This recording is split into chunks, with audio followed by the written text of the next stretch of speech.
What does Elon Musk want to do? Starlink, SpaceX, the boring company, OpenAI.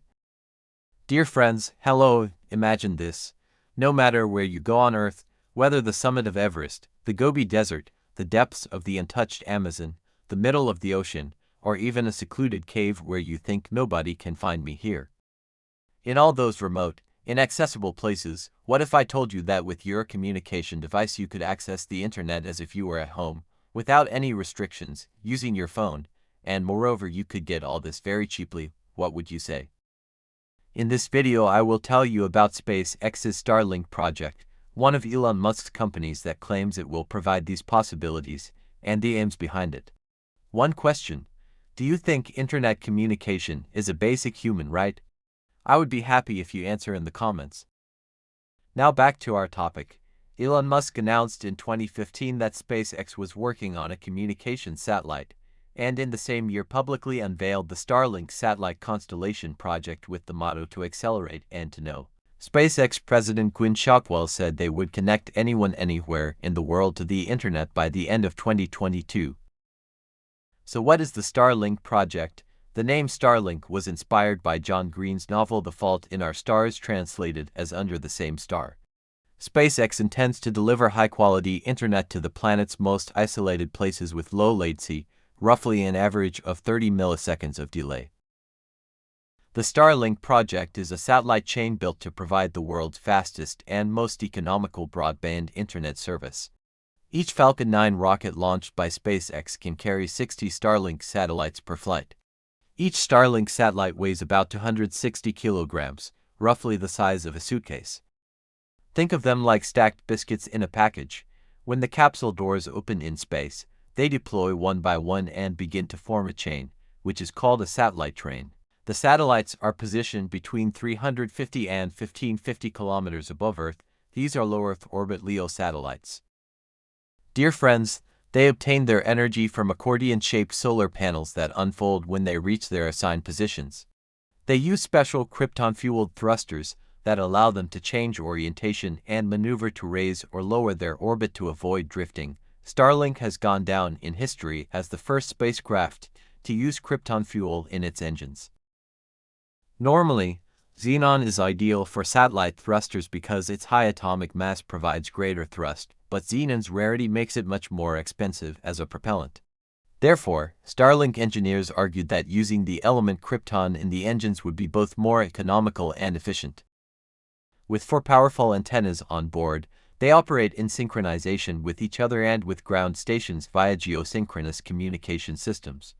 Data exchange between satellites is currently 53% faster than the fastest fiber optic cable data transfer in use. They are equipped with 5 built-in lasers, and these satellites also carry specially manufactured precision gyroscopes and navigation devices.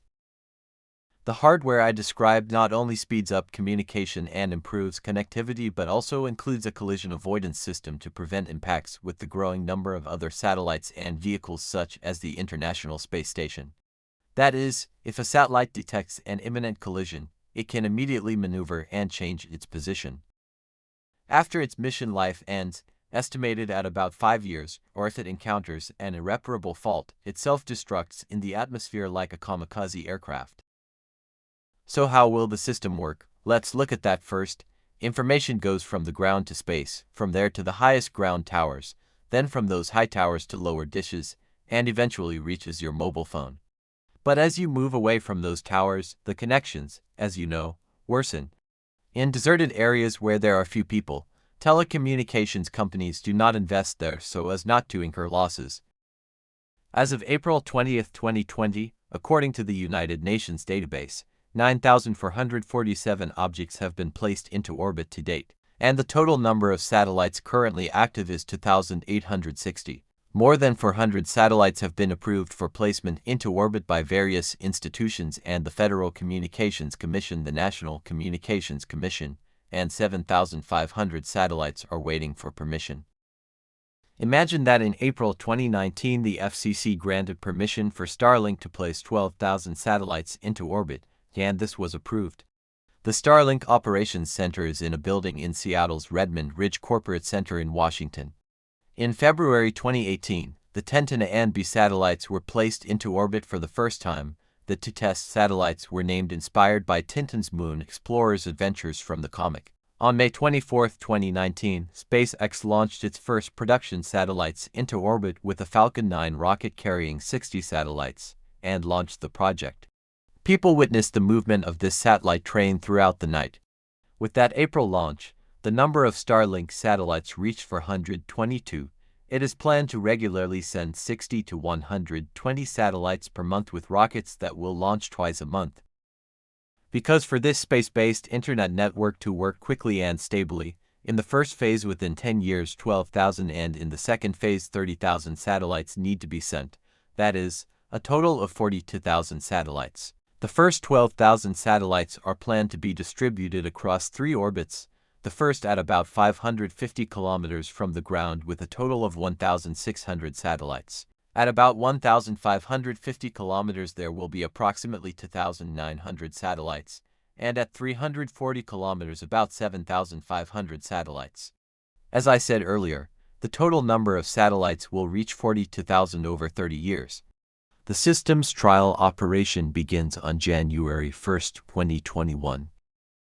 So how much will this project cost, you're all wondering, right?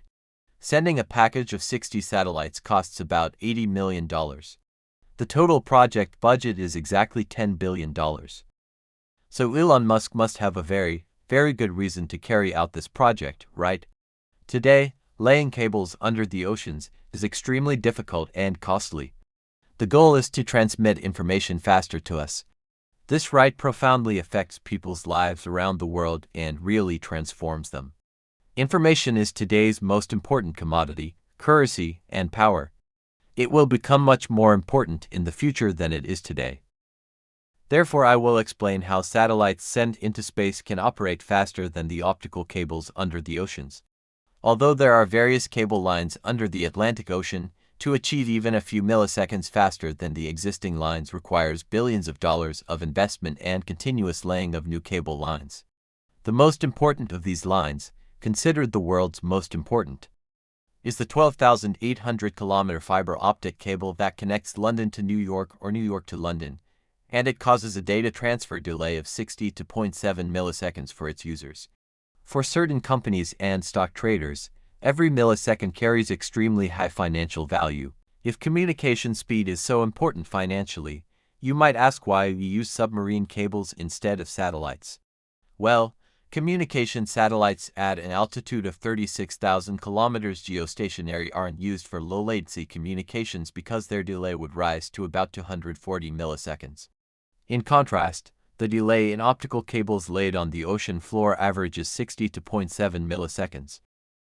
So at that altitude 36,000 kilometers they have no chance to compete with optical cables. Because Starlink satellites are placed in quite low orbits, around 550 kilometers, they aim to reduce that latency to 25 to 35 milliseconds, which would mean the world's fastest internet. So the question arises, will this be the world's most expensive internet?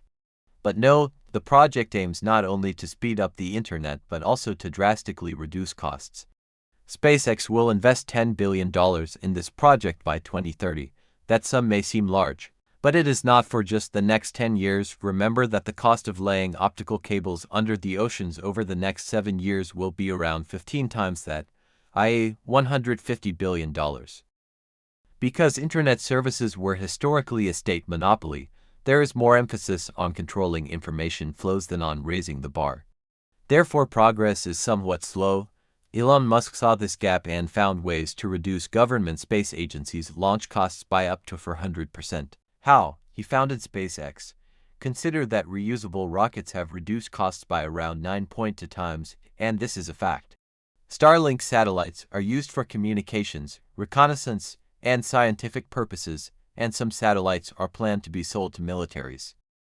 SpaceX, that is, Elon Musk, expects $30 billion in revenue from this project by 2025. SpaceX's Falcon Heavy, which can carry up to 26.7 tons, is listed at a price of $90 million. I'm sharing this as a reference. In Starlink's FCC approval filing, They reported that 90.5% of the satellite will burn up upon re-entry into the atmosphere. Only the structural internal components and silicon carbide parts would survive. They state that their satellites contain 5.5 kilograms of silicon carbide. By the way, a major problem is emerging for the world. Astronomers, when they look at the sky, fear that space debris is increasing and that soon the sky will reach an unmanageable level. One of the reasons for this, as you know, is that SpaceX alone will have launched 4.5 times the number of satellites that all countries and companies in the world have sent so far. These satellites, occupying orbits between 340 and 1550 kilometers, will create a space junk problem. The International Astronomical Union (IAU) and the National Radio Astronomy Observatory (NRAO) say that light pollution in space, caused by reflections off satellites' solar panels, affects observations. Starlink says it has coated the satellite's solar panels with a special material and will introduce a visor system to reduce reflections and lessen the impact on observations. But we cannot yet say that this has produced a significant result. Now I will try to explain how this network works and how it will compete with the existing internet. In the world, 4 million people use the internet. Note, original text states 4 million, may be a typo. In South Korea, 90% can access the internet. In Africa, this figure is 5%. This is not a fair situation. Equipping the entire planet with cables is much more difficult and costly. A user requests the current stock prices from Nasdaq in New York. This information is sent along the London-New York fiber line 12,200 kilometers via the Hibernia Atlantic optical network at the speed of light in the medium, 299,792,458 meters per second. With a 28% reduction effective path, medium delays, this results in approximately 59 milliseconds of delay. In Starlink, latency occurs during the up and down links between Earth and the satellite. Lowering a satellite's altitude reduces the area it covers and increases data speed compared to geostationary satellites. For example, a satellite at 36,000 kilometers altitude would produce an uplink-downlink delay of 241 milliseconds. However, because Starlink operates at much lower altitudes, the up and down connection delay can be as low as 3.6 ms, that is 67 times faster. The Hibernia Express between Canada and the UK is a 4,600 kilometers optical cable with 59 milliseconds latency. The 6,400 kilometers long Maria, between Virginia Beach, USA and Bilbao, Spain, has 54 ms latency. The Hibernia Atlantic 2001 spans 12,200 kilometers with 59 milliseconds latency between Lynn, Massachusetts and Northern Ireland. Midgardsorm 2019, 7,848 kilometers, connects Virginia Beach with Norway, with 54 ms latency. Because the distance from New York to London is greater than from London to Singapore, communication latency becomes even more pronounced. Imagine how much time-sensitive industries would pay for each millisecond and determine the price of those advantages. Did you know that deploying 4G and 5G to consumers in the US would require $150 billion in fiber optic cabling over 7 years? Scaling that globally would reach $240 billion. By comparison, the entire Starlink project costs $10 billion. Because Starlink satellites use SpaceX's Falcon 9 rockets, they achieve savings in launch costs, a tremendous advantage other satellite manufacturers don't have. Starlink planned to open its beta services in the last quarter of 2020 in northern regions of Canada and the United States. Next year, it aimed to expand to European countries, and by 2027 to provide the same high-speed internet access to the entire world. The combined budgets of all countries' space agencies amount to $18 billion, while NASA's budget is around $20 billion. Together, that's about $38 billion allocated worldwide for space expenditures. SpaceX alone uses capital on the order of $125 billion, so what will it do with all that money? It intends to use revenue from Starlink projects as financing to carry out Mars and Moon projects, and it continues to develop a similar version of the world's satellite communication systems for Mars. Does Elon Musk have competitors? Of course, these endeavors are not without rivals. Let's take a look at some of them. Sir Richard Branson, owner of Virgin, founded OneWeb with a 700-satellite constellation and soon after declared bankruptcy. Jeff Bezos, the richest person in the world and owner of Amazon, announced Project Kuiper in April 2019, a 3,236 LEO satellite project, around the time Starlink satellites were being launched. While Starlink satellites were being launched, a strange event occurred. Broadcom, which employed 11,000 people and had $7 billion in business, sued SpaceX in Orange County Court on March 23, 2015. Why? Broadcom accused SpaceX of stealing 5 of its engineers. In 2015, those 5 engineers resigned from Broadcom and started working at SpaceX because they were key to space projects. Samsung Globalstar, Iridium, and Orbcomm are competitors at the LEO constellation level to Starlink. Is Elon Musk merely a crazy entrepreneur and successful businessman, or the genius of the century? To perform a simple analysis, it is enough to look at his companies and partnerships. Wherever you are, the Starlink project and SpaceX would allow access to information, manage it, and form collective intelligence. OpenAI, touted today in discussions about transhumanism and autonomous machines and chip-implanted humans, targets the notion of chipped people. The Boring Company and Hyperloop would connect all sea, air, and land transportation to GPRS, creating the next-generation architecture of human homes and workplaces. Tesla could change all the world's energy sources. Neuralink leads military, robotic, and medical work toward a superhuman project. It looks flawless, doesn't it? Let's interpret the big picture. Starlink, which seems like a simple, cheap, fast internet project accessible from anywhere, is actually a small part of a system aimed at control.